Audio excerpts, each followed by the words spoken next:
This video is brought to you by Squarespace, the quick and easy way to build an awesome website. What's up, guys? Hope you're all well, and I hope that you're hanging in there despite all the chaos and confusion lately. I mean, with riots out your front door and social media having turned into a complete flammable war zone, wasn't it nice when the only things exploding were smartphones and graphics cards?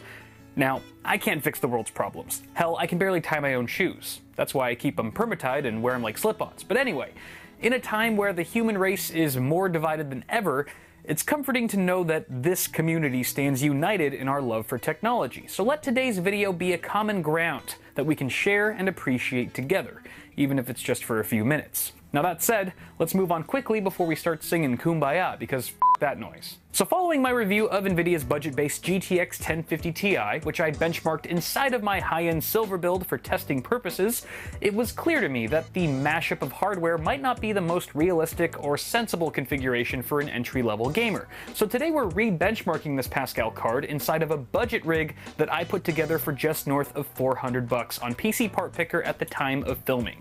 This should create an environment that better suits our sub-$150 graphics card while putting the PC's price point in certified console killer territory. Kinda weird to keep using that term though when consoles are already dead.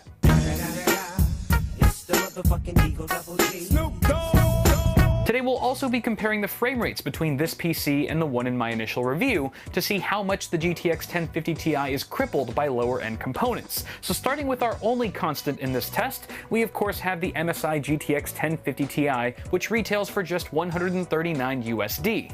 I've also applied the same overclock settings as in my review, with a core clock offset of 220 MHz and 350 MHz on the memory clock.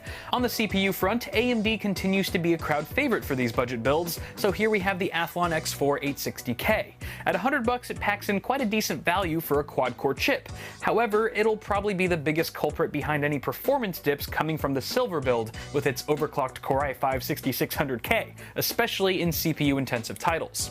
The Athlon chip comes bundled with AMD's much improved Wraith stock cooler, which you can check out my hands-on review of for a detailed analysis. Connecting all the things is the Asus A68MH Plus, an FM2 Plus micro ATX motherboard with PCIe Gen 3 support, as well as front and rear panel USB 3. I snagged this and a single 8GB stick of Mushkin Essentials DDR3 at 1333 MHz for a combined total of just $80. Now, as affordable as SSDs have gotten over the last few years, they're still a royal luxury for this kind of budget. So here's a $40 1TB Hitachi Destar 7200 RPM good old mechanical hard drive. Providing the electric nectar of life to our humble gaming PC is EVGA's 430-watt W1 unit.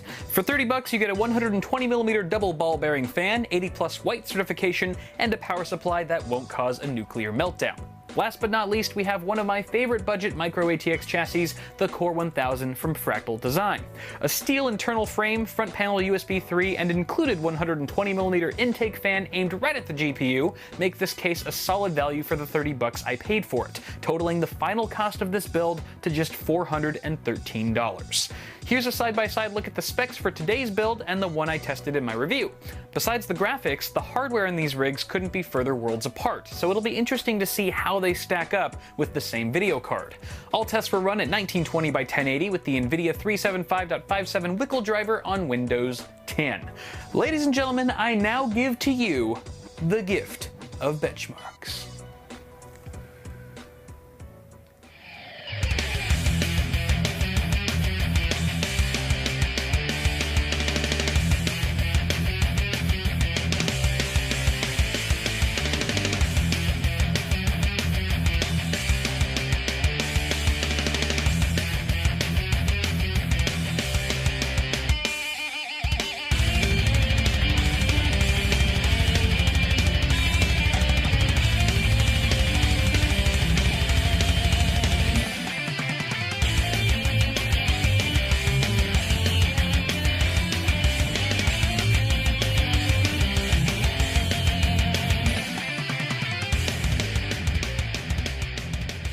Alright, so pretty telling results, but nothing too unexpected apart from that Tomb Raider score where the budget PC outperformed the silver build by 7 FPS. Wait, half of 7 is 3.5. 3.5 minus a half is 3. Half-Life 3 confirmed!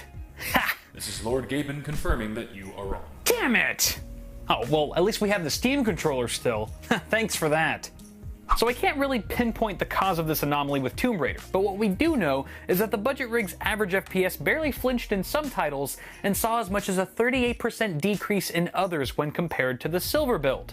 With several of our games being CPU whores, these performance hits aren't too surprising when you consider the IPC difference between a modern-day Core i5 and an aging Athlon chip. As a result, users would probably need to lower the quality settings on some of these games to maintain playable frame rates. Personally, I think the X4 860K is a bit underpowered for this GPU, and I'd probably opt for something more akin to an FX 8350 to help reduce or even eliminate the presence of any bottlenecking.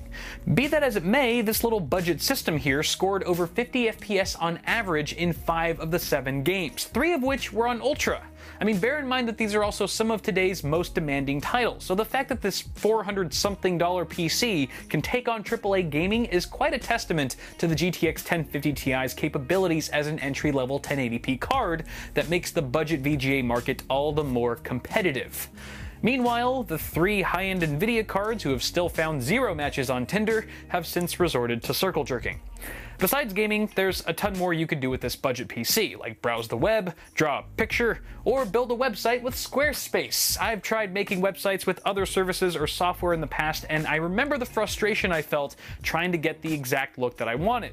Bringing your vision to life with Squarespace is literally so easy, it's turned web design into the one thing I never thought it could be: fun. It's actually kind of fun. Once you dive in, you quickly realize that there's a lot you can do with little effort. Then the ideas start flowing, and it can get addicting pretty quickly. And in the unlikely event that you can't figure something out for yourself, they have a super friendly support team who's ready to help you out at a moment's notice. Sometimes I just message them to say hi. I don't think they like that though. As a DIY PC enthusiast, I forbid you to pay someone to make your website for you. Save an F-ton of money instead and do it your gosh darn self. You guys can check out the link in the description below and use the offer code BITWIT for 10% off their service to start building your dream site today. As always, guys, don't forget to toss me a like on this video if you enjoyed it, subscribe to the channel if you haven't already, and I'll see y'all in the next video. Oh, oh, oh, oh, sweet child of mine. Half-Life 3 confirmed.